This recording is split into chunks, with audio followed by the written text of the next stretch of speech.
Bueno, y no nos vamos tan lejos una computadora. Hoy en día todos llegamos a una empresa y queremos conectarnos con nuestro celular, ¿no? A la red. Ahí es donde empezamos a tener lo que callamos los ISOs. Es. Bueno, o sea, pues vamos. ¿cómo lidias con un usaurio, pero que tiene además un rango? Es el Rex. Ok. Es el usaurio Rex. Y el usaurio Rex te dice, perdóname, yo quiero mi celular y quiero mi tableta. Y mi computadora. Y mi computadora. Y sin ninguna protección. Sin ninguna protección. Y ese es para lo que estás aquí. Dices, ups. ¿Pero te la puedo configurar? No. O sea, nada más no me restrinjas. Y entonces viene otra parte de lo que callamos los ISOs. Estiras la mano y le dices, oye, pero para hacer lo que tú quieres, necesito herramientas. ¿Me las compras? Y la respuesta es, no, hazle como puedas. No hay presupuesto planeado para que cumplas mis gustos. No te lo dicen así, ¿verdad? Te dicen de una manera más elegante. Tal vez no sí. Tal vez en algunos casos. En algunos casos te lo dicen directo. O sea, a mí no me importa lo que pienses, yo quiero navegar y yo soy el jefe. Hazle como quieras. Entonces sí, es el usaurio Rex. Y ahorita vamos a ir identificando todos los dinosauritos que podamos encontrar. Los tipos de usuarios. Híjole, los más pobres son los que comen vegetales. Pero bueno, son el alimento, los chiquitos. Ahí, sí. Pero vulnerables, Muy vulnerables finalmente. O sea, se te intoxica uno de esos y qué enfermedad de barriga le va a dar al Rex, ¿no? Y aparte enferma toda la manada. Y enferma la manada. La comunidad. Sí. Entonces, eso es la parte interesante. O sea, ese que lleva el celular y que lo utiliza para cosas de la empresa y es su celular personal y no está bajo control, es una brecha. ¿O no es así? Radio Secure. La frecuencia del hacking.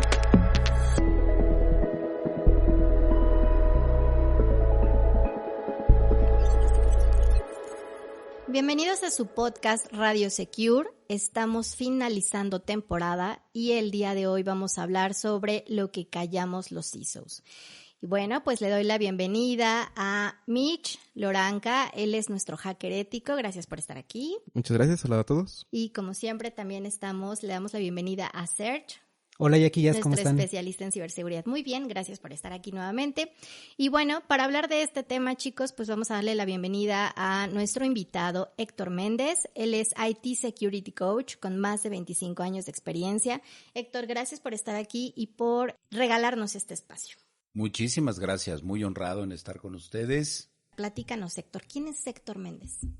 Lo he platicado en muchas ocasiones. A mí desde pequeño me llamaba mucho la atención el tema de tecnología. O sea, viendo a Batman, viendo al Santo, viendo todo ese tipo de películas en donde la tecnología estaba presente, pero finalmente la tecnología no era lo que conocemos el día de hoy, sino realmente era una tecnología totalmente absurda. Pero ahora que conozco la tecnología, pues me llama mucho la atención el cómo proteger la información, en cómo proteger la operación. Y eso me llevó hacia el camino de convertirme en un CISO. Pero para llegar a ser CISO, primero tienes que conocer las bases.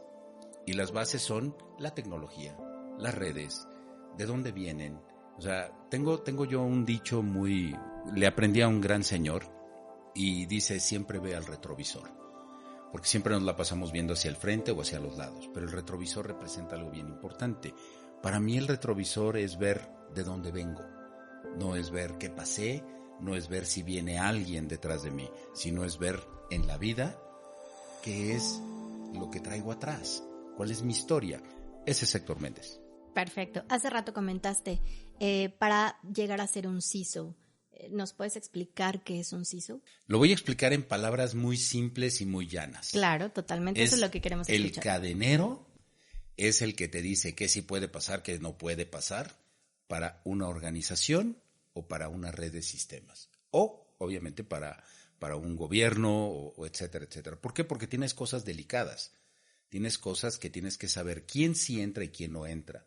Sin embargo, de manera elegante, Chief Information Security Officer, pues obviamente le tienes que dar un nombre bonito, ¿no? Suena difícil, pero finalmente le tienes que dar un nombre a una posición tan vulgar y prosaica como ser el cadenero, ¿no? El cadenero de los datos, diría yo. Okay. Eso es, en palabras simples, lo que hace un CISO. cubrir, proteger todo lo que es la información, porque la información fluye en una organización, es la información tuya, la de él, la de todos nosotros. No es solamente la información de la empresa, sino es la información de sus clientes, que son los que le dan vida a una empresa. Entonces, obviamente tienes que proteger a la gente. Y un CISO se encarga de proteger a la gente en lo más preciado, que es su información, su integridad, su ser. Sus personas. Exacto.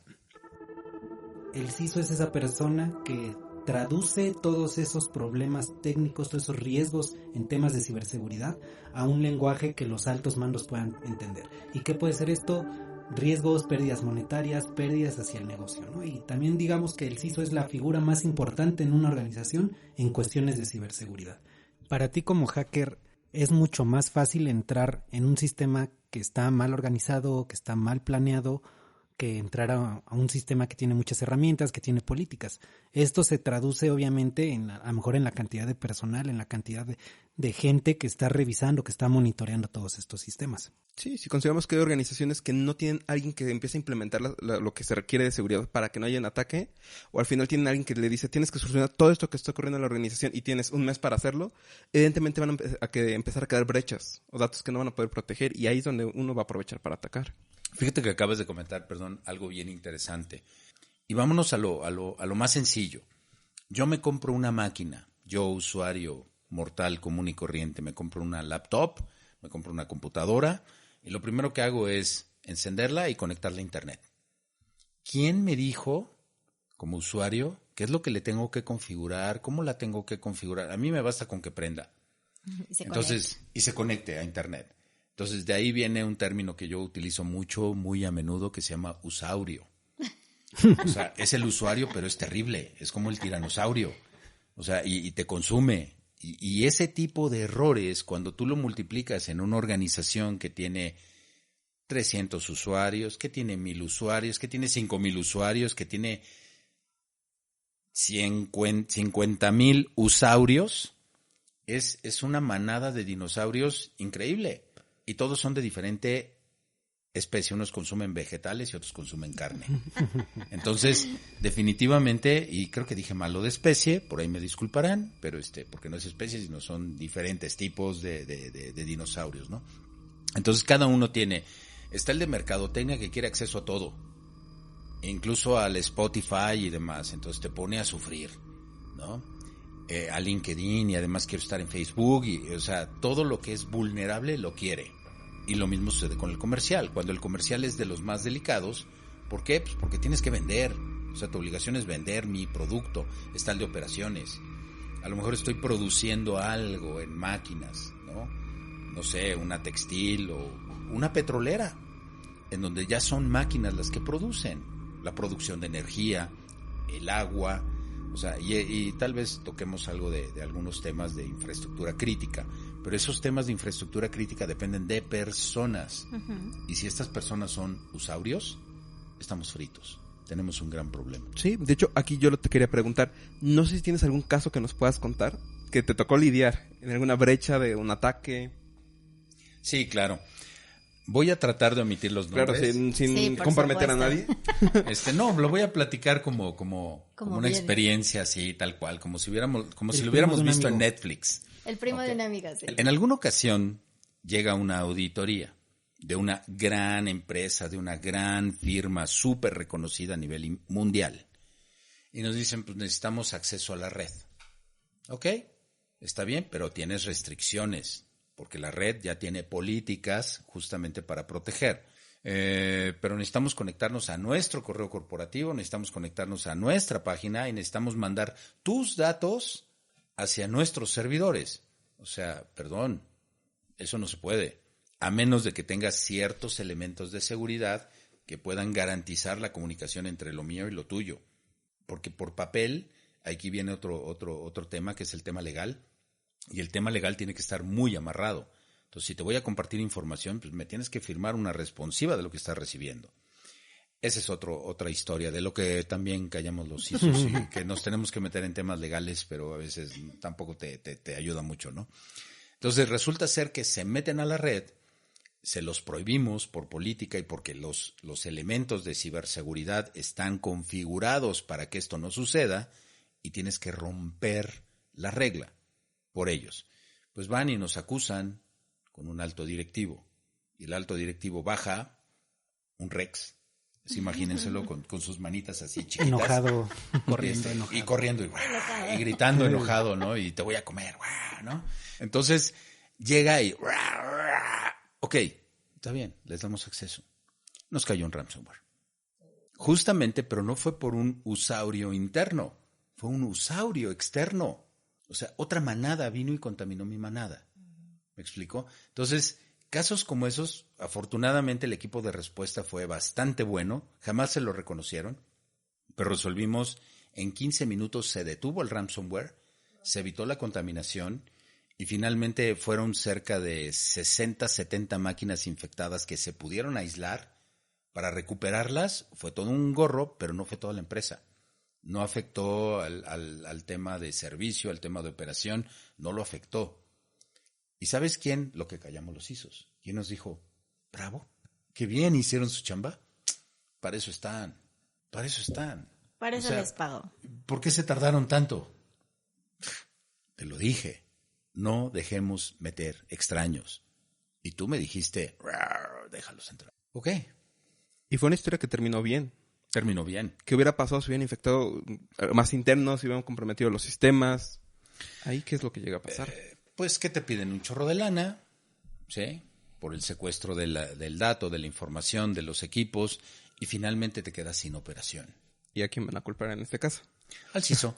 Normalmente a los que corren cuando pasa algo es al CISO, pero nunca se van y echan el retrovisor atrás para decir quién no parchó las máquinas, quién dejó que entraran los extraños, quién autorizó para que un extraño rompiera las políticas que están firmadas. ¿Quién lo autorizó? ¿Por qué se solucionó un incidente de manera correcta? Porque existen estas políticas, que son reglas. Puede ser cómo entra un usuario, cómo se comporta un usuario, cómo utiliza la tecnología un usuario, hasta cómo se deben de configurar los sistemas informáticos, las herramientas de defensa. Cómo conectarme. Entonces, algo bien importante, el CISO es una persona especializada. Debe ser una persona especializada en ciberseguridad. Es un ente diferente a la gente de tecnología que debe de estar preparado, debe tener cierta preparación para conocer y para poder hacer todo este tipo de políticas. Los hackers van 300 veces más rápido que nosotros. Y ahora con inteligencia artificial y con machine learning nos ganan cualquier batalla. Cualquier batalla.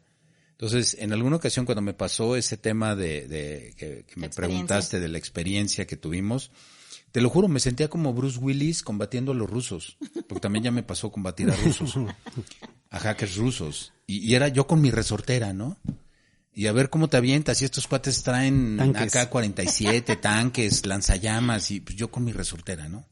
Entonces, eso fue una experiencia muy padre, nos pasó en una de las sucursales hace, no digo nombres ni más, pero bueno, alguien que escuche esto seguramente se va a identificar y va a saber quién es. Pero finalmente a ellos los atacaron los rusos, porque finalmente también hay competencia y la competencia a veces ve la manera de cómo perdón por la expresión, te friega, para que de alguna manera o no operes o no califiques en una licitación y de esa manera ellos se la lleven. Entonces hay algo que se llama, tú nos vas a explicar yo creo que ahorita mejor que yo este tema, el hacking as a service, en donde contratas ya por no sé, $2,000, rómpele a la empresa lo que sea. Y bueno, contrataron a los rusos y pues no tenían herramientas, porque pues ¿para qué las necesito, no? En aquella entidad, en aquella sucursal, ¿no? Y finalmente pues les sonaron con todo. ¿Qué hicieron? Pues apaguen los servidores. ¿En serio? ¿Y la operación? Pues a mano. Con laptops. Entonces nos fuimos a la época de las cavernas. Y además, pues obviamente en términos del profesionalismo de la empresa, de la reputación, pues definitivamente se fue para abajo. Y sí, se perdieron licitaciones. Estos cuates siguen atacando. Y son los rusos. O sea, ya los tenemos plenamente identificados. ¿Qué fue lo mejor que pudimos hacer con nuestra resortera? Hacemos un honeypot y empezamos a aprender su comportamiento. pero en el caso de los honeypots o tarros de miel, son estos muchas veces servidores trampa que se ponen a propósito para engañar a atacantes, ciberdelincuentes. Por aquí lo pones y está personalizado para que empiecen a atacarlo, pero no tiene información en este caso importante, simplemente es una trampa y tú puedes identificarlos. Y muchas veces, como comentas, saber cómo operan, qué tipo de ataque están utilizando, y al final eso ya te da la inteligencia para saber cómo protegerlo. De hecho, ahorita ya que estamos hablando de todo este tema de los ataques, respóndenos así muy rápidamente, ¿quiénes son los principales enemigos de un CISO? ¿Contra quién está peleando todo el tiempo? Bien, esa es una muy buena pregunta. Punto número 1, mis usuarios. Porque son los que realmente hacen huecos, hacen brechas y violan todas las reglas habidas y por haber, y siempre te van a aventar por delante. Es el negocio, me lo pide el negocio y yo así funciono. Últimamente han pasado cosas muy curiosas porque como personas hemos venido evolucionando y también es un tema de generación, la famosa generación X, millennials.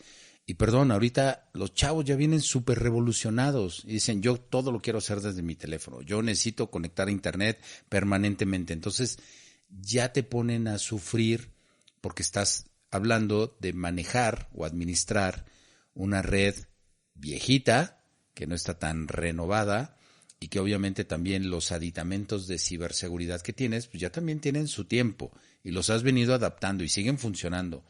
Me acordé ahorita con lo de los usaurios de Jurassic Park y las rejas estas eléctricas, ¿no? Que de repente falló y se empezaron a salir todos los los dinosaurios en este caso.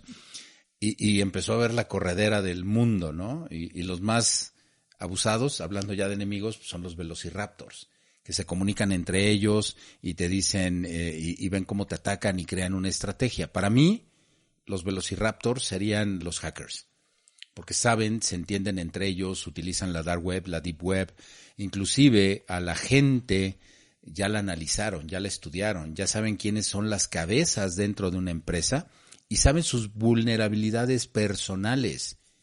Huelen tu miedo. Huelen el miedo, sí, son de instintos.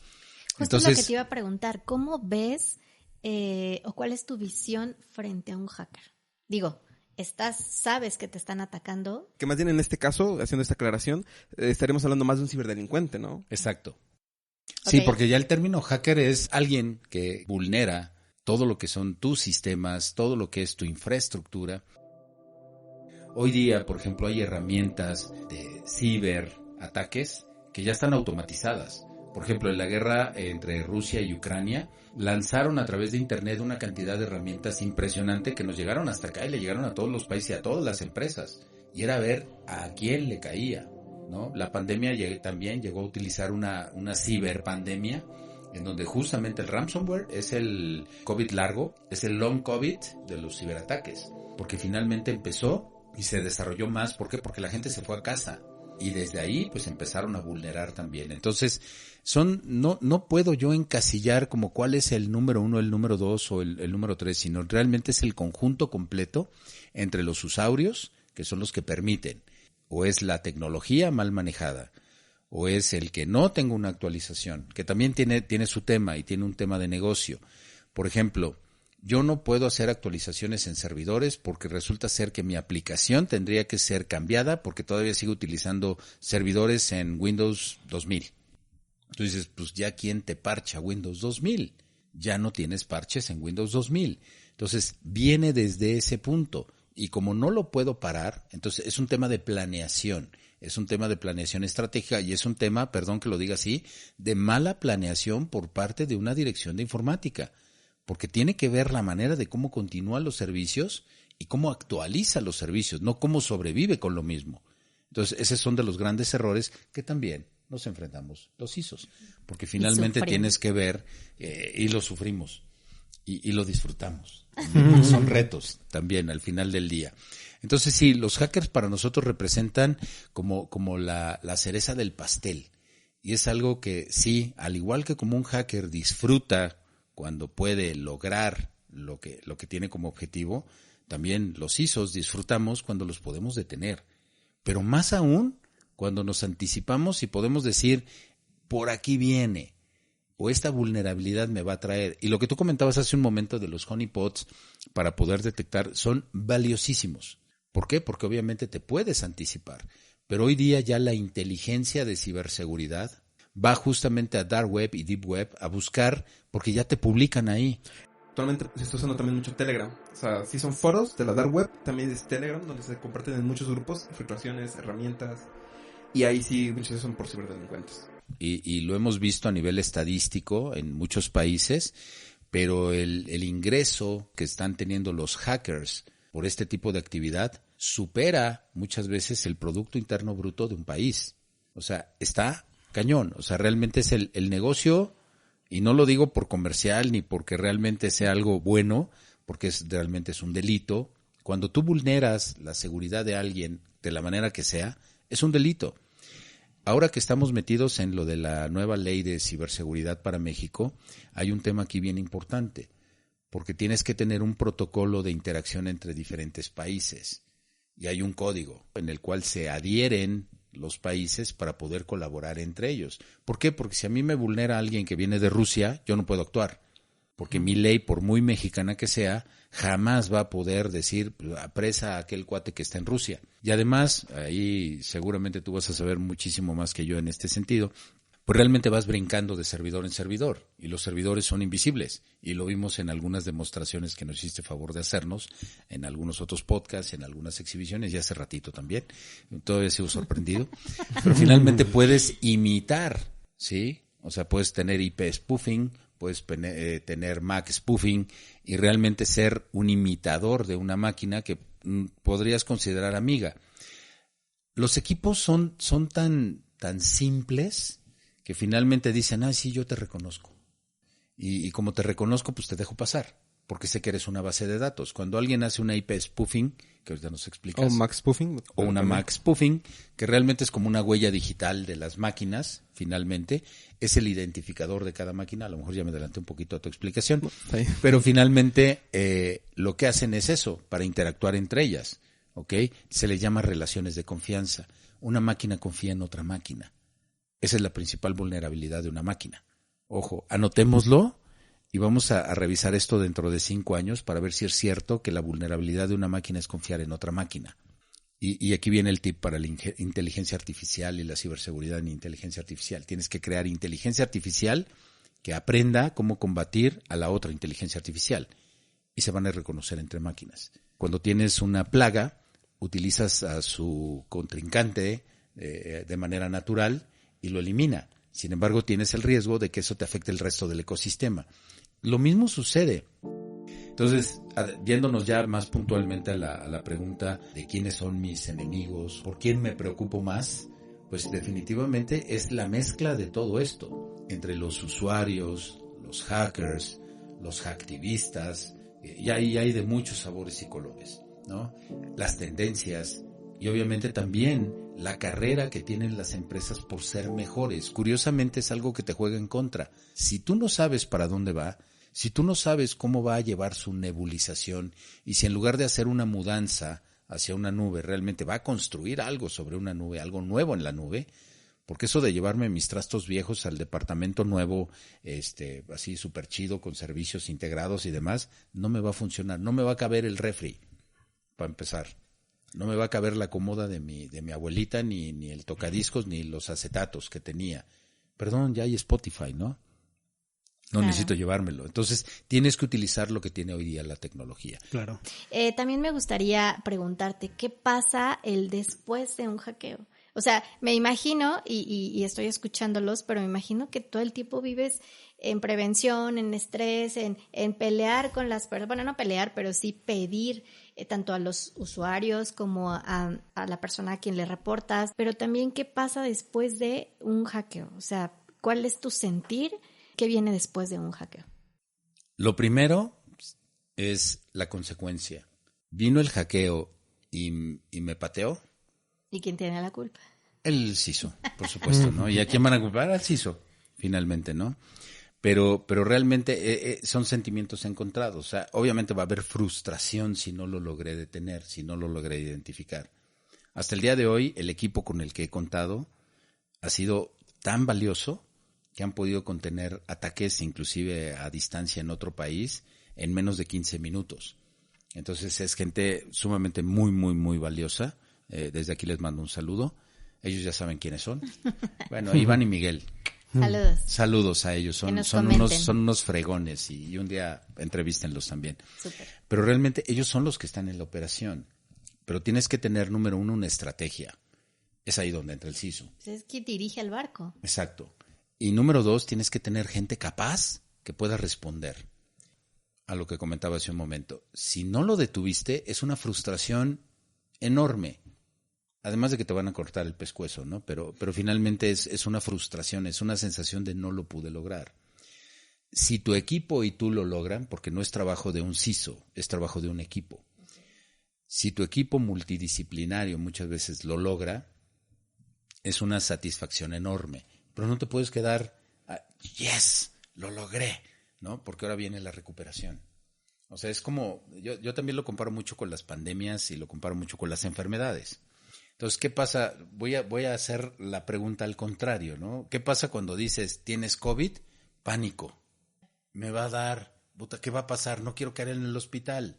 No quiero que me pase esto, porque sé historias. Lo traduzco ahora a la parte tecnológica. O sea, no quiero que me hackeen, porque sé que me va a pasar esto y esto y esto y mis servidores van a sufrir y mis usuarios y mi operación. No quiero que me pase. Ok, te pasó. Te contagiaste. Entonces, ¿qué hiciste en el COVID cuando te contagiaste? Número uno, tienes que ir con un profesional que te diga qué es lo que tienes que hacer, que te diga qué te tienes que tomar, cómo te lo tienes que tomar, y ahí viene el diagnóstico. Entonces, en un buen diagnóstico, con gente profesional como ustedes, pues obviamente lo que podemos hacer es decir, sí tengo COVID. Primero ya me hicieron el PCR, ya me picaron la nariz y me dijeron, te aguantas, te acaban de sonar, ¿no? Entonces, ¿qué es lo que sigue? Dame medicina, ¿no? Vienen los consejos. Es donde entra perfectamente un Blue Team, junto con un Red Team, donde te dicen, pues ahora lo que vamos a hacer es esto y tienes que seguir estos pasos porque ya identificamos que tienes COVID, ya sabemos cuáles son tus síntomas, ya sabemos que tienes un problema a nivel muscular, ya sabemos bla, bla, bla, todo eso. Ya sabemos hasta dónde te va a doler. Ahora te vas a aguantar tantito, pero vienen las inyecciones. ¿Ok? Entonces ahí es donde empiezas a aplicar políticas y procesos sobre todo lo que tienes que, los sistemas que tú ya tienes de ciberseguridad sobre tu muralla que platicamos hace un momento, y si es en nube, pues también la tienes que hacer y tienes que involucrar a más gente, más especialistas que te tienen que atender del COVID. Te falta la respiración, ¿por qué? Porque la operación está sufriendo. Digo, y perdón que lo compare, pero se me hace mucho más fácil que alguien que no sea tan tecnólogo lo pueda entender. Entonces, necesitas oxígeno, porque te está bajando la oxigenación, tu producción está bajando, tus servidores ya no están operando, tu red está deficiente. Eso es lo que sucede en el durante. Que también lo podemos comparar con el tiempo de recuperación. Te enfermaste de COVID, tienes que estar un mes en cama. ¿Qué pasa si la operación se tiene que detener por un mes? Pérdida, ¿no? Pérdida. Pero finalmente tienes que tener sistemas que te permitan continuar. Backups, o respaldos. Planes de contingencia. Igual que lo puedes tener en un COVID. Es como una planeación. Es una planeación. Después de. Y eso lo tienes que consensar. Okay. Con el alto mando, con tecnología y con los usuarios. Para que finalmente estén en el entendido y no vengan con la necesidad de mí me vale, yo sigo.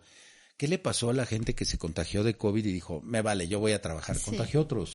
Sí. Me vale, hasta yo que sí no voy. Te pasó. Sí, no, ya contagiados iban y trabajaban, iban y contagiaban a otros. Y de repente ¡pua!, se desplomaba. ¿Qué le pasó? No sé, creo que le dio un infarto. Perdón, tenía COVID.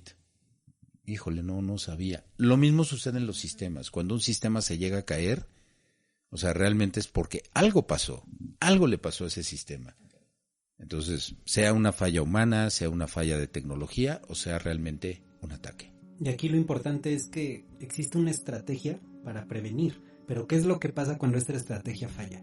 Si un atacante, si un hacker puede burlar esta estrategia y nos pega, nos impacta, nos hackea, nos vulnera, ¿qué es lo que pasa después? Ahí entra otra estrategia, que es la que están mencionando, que es la estrategia para responder, para recuperarte. Aquí algo muy importante es que cuando te pegan, o sea, si te llegan a hackear algo, primero debes de ver cómo vas a recuperarte lo más rápido posible. O sea, que tu operación regrese lo antes posible. Aquí es donde entra todo el tema de backups, todo esto. Y algo también importante, después de recuperarte, o sea, que no vuelva a pasar. ¿Cómo vas a seguir trabajando? ¿La empresa va a seguir trabajando de manera segura? Esto también es parte de esta estrategia y es parte de todas estas actividades que debe de hacer el CISO. No solamente la estrategia para prevenir, sino la estrategia para responder. Y algo también bien importante, reducir el impacto. O sea, si ya nos pegaron, ¿cómo voy a reducir el impacto? En lugar de que me quede sin operar 2 semanas, un mes, ¿cómo le voy a hacer para que si me llegan a pegar, solamente pierda a lo mejor 15 minutos? Esos 15 minutos, aquí es donde entra también el tema de la capacitación del personal, los planes para responder. Estos planes es importante que no se queden solamente en el cajón, se deben de estar actualizando. O sea, hay empresas que hasta hacen simulaciones. O sea, en un entorno controlado me atacan, bueno, ¿cómo va a responder mi equipo? Porque a lo mejor puede ser que ya estando atacando, de hecho, cuando te atacan es una situación muy difícil, es una situación de mucho estrés. Si no lo sabes manejar, puede ser que no respondas de manera directa y que no respondas muy rápidamente. Entonces también es parte importante de lo que el CISO debe de estar realizando. No solamente prevenir, también responder y regresar lo más rápido a reactivar el negocio. Eso es muy, muy importante. Y también tocas otro punto importante que es, sí, la parte de proteger no solamente es una cuestión técnica de herramientas, también la parte de los usuarios, ¿no? Concientizar a los usuarios y que sepan qué es lo que tienen que hacer. Es correcto. Ok, ahora, en este mood de prevenir, de responder durante y de reactivar, quisiera bajarlo a un nivel. Lo hablamos a nivel empresarial, a nivel profesional. ¿Qué pasa a un CISO en su vida personal? ¿También vive todo el tiempo así? Wow, esa es una muy buena. Te la voy a responder muy simple, pero yo creo que hay un alto porcentaje de CISOs que podemos o estar solteros o de plano es muy complicada la familia. Número 1, llegas estresado y llegas trabajando y ya estás en el teléfono y la familia te pide atención y te dice, oye, pues aquí estoy, ¿no? No te vi en un ratote, espérame tantito, estamos bajo ataque, ¿no? Porque te llevas la chamba a la casa y te llevas el estrés a la casa. De repente recibes una llamada a las 2 de la mañana, ¿no? Se cayó este sistema. Chécate si no es un hackeo o chécate si es una falla, ¿no? Te vuelves soporte técnico. Entonces ya estás trascendiendo más allá de lo que es la función de ciberseguridad y gobierno digital. Lo voy a etiquetar ya como se debe de manejar, porque sí, eso suena muy hueco. Cuando tienes todo esto, entonces de repente te avientan este tipo de actividades. Salir de vacaciones, pues imagínate salir de vacaciones y que te tienes que llevar tu computadora y estás en el teléfono todo el tiempo. Sí, o sea, no disfrutas. Entonces, realmente el ideal como persona, si bien te apasiona tu trabajo, si bien te gusta tu trabajo y lo disfrutas además, pues también la gente que está a tu alrededor lo sufre. ¿Por qué? Porque no puedes estar 100% como ellos quisieran. Entonces tú dices, bueno, perdón, estoy trabajando y si no trabajo, pues ¿cómo le hacemos, no? Para que nos salgamos de vacaciones. Entonces finalmente la parte personal es un poco complicada.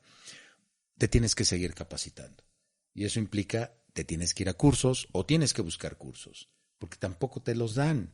O sea, sí que te diga la empresa por recursos humanos, fíjate que hay un curso de así, y la especialización ahora para CTO y ahora el hacking ético número 23, o sea, no están al pendiente porque no tienen la conciencia de lo que necesitamos como herramientas. ¿Dónde nos nutrimos? Pues nos nutrimos en los congresos, en lo que los fabricantes nos dicen, en las nuevas tecnologías, en pláticas como estas, en donde realmente de cara a cara a los protagonistas podemos compartir este tipo de información. Es aquí donde aprendemos, pero necesitamos capacitación y no la tenemos. Entonces, pero esa capacitación a veces la tenemos que conseguir nosotros y eso también detrimenta tu vida personal y económicamente, claro que también te pega. Claro. Porque le tienes que poner tú. Es de tu bolsa, ¿no? Igual, Jackie, yo te diría que la respuesta a esa pregunta es sí. O sea, sí se puede trasladar toda esta mentalidad del CISO a la vida cotidiana. De hecho, pues sabemos que todo el tiempo todos tenemos riesgos en cualquier aspecto. Entonces, te voy a poner un ejemplo muy sencillo. El ejemplo que me gusta dar casi siempre de un coche. O sea, ¿qué pasa cuando tienes un coche? Si esa misma mentalidad de proteger, esa misma mentalidad de evaluar riesgos, te puede ayudar para tomar decisiones en la vida personal. Por ejemplo, si tú tienes tu coche y sabes que a lo mejor vives en una colonia conflictiva, en una colonia insegura, ¿qué es lo que vas a hacer para prevenir? Pues a lo mejor le pones tus vidrios polarizados, le pones tu seguro. ¿Qué vas a hacer para actuar durante un posible ataque, ¿no? Que te quieran romper el cristal. Pues a lo mejor le vas a poner una alarma, a lo mejor una cámara. ¿Y qué va a pasar después? ¿Cómo vas a reducir el impacto? Pues a lo mejor dices, bueno, yo no traigo cosas personales en mi auto. Si me lo llegan a romper, si llegan a burlar esa seguridad, pues que el impacto sea lo mínimo posible. O sea, no es lo mismo perder a lo mejor tu celular, tu laptop, el auto completo, a lo mejor no traer nada adentro. Entonces yo creo que la respuesta es sí. O sea, sí puedes trasladar esa misma mentalidad de proteger la seguridad informática a a la vida personal. Y como último punto, quisiera preguntarte, ¿qué es lo que tú necesitas para fluir y cumplir tu trabajo? Mira, creo... Hay muchísimas cosas. Yo haría una carta a Santa Claus enorme, así, un papiro prácticamente. De una vez nos van a escuchar. Pero mira, algo que es maravilloso y me estoy dando cuenta aquí es este tipo de foros.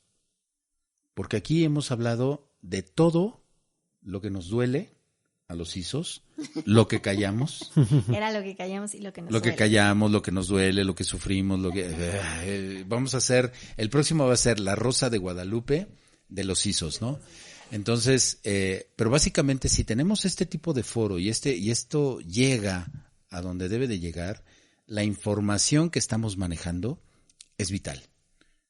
Es vital. ¿Por qué? Porque estamos ya diciendo lo que necesitamos. O sea, necesitamos no comprensión, cariño, ayuda, afecto. No. O sea, necesitamos simplemente que entiendan cuál es nuestro papel, que nuestro papel es regulatorio y que obviamente va a proteger. Somos de alguna forma los que vemos o tenemos una visión del negocio de cómo sí y que no nos vean como el cómo no, como el stopper, ¿no? Sino que realmente nos vean por la forma en cómo podemos producir.